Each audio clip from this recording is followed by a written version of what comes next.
ప్రతి ఒక్కరికి ఇది ఒక అవకాశం, ఎస్పెషల్లీ నిరుద్యోగులకి, స్టూడెంట్లకి ఇదంతా మంచి అవకాశం అండి. మనం ఫోన్పే ద్వారా గూగుల్ పే ద్వారా చేసుకునే సర్వీసెస్ అన్నీ జడ్పే ద్వారా వాడుకుంటే మనకి అదనంగా మనకి ఖర్చులోంచి ఆదాయం వస్తుంది. అడిషనల్గా మనం వర్క్ చేసుకుంటే ఒక ఎంప్లాయ్మెంట్ లాగా ఒక వ్యక్తి 50,000 నుంచి ₹1,00,000 మినిమం సంపాదించుకునే ఒక ఆపర్చునిటీ సార్. సార్ మినిమం 599తో చేసుకోవచ్చండి.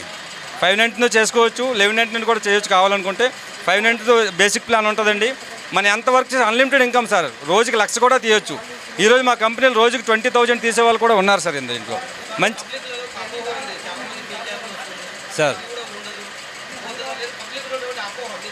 ఇది ఫేక్ అయితే కాదండి, ఇది ప్లే స్టోర్లో వెరిఫై అయ్యి ఆర్డర్ వస్తుందండి. 18th January 2024లో ఎంసీ రిజిస్టర్డ్ సార్. మా కంపెనీలో ఎవరైతే మనం పే చేస్తామో దానికి 18% జీఎస్టీ కూడా గవర్నమెంట్ పే చేస్తుంది. మనం విత్డ్రా చేస్తే దానికి 5% టీడీఎస్ కట్ చేసి మనకి అకౌంట్కి అమౌంట్ వస్తుంది. కాబట్టి ఫేక్ అయితే కాదండి. దీని అడ్రస్ యూపీ ఎటావాలో ఉందండి సార్, దీని అడ్రస్. ఇప్పుడు మన ఎండీలు కూడా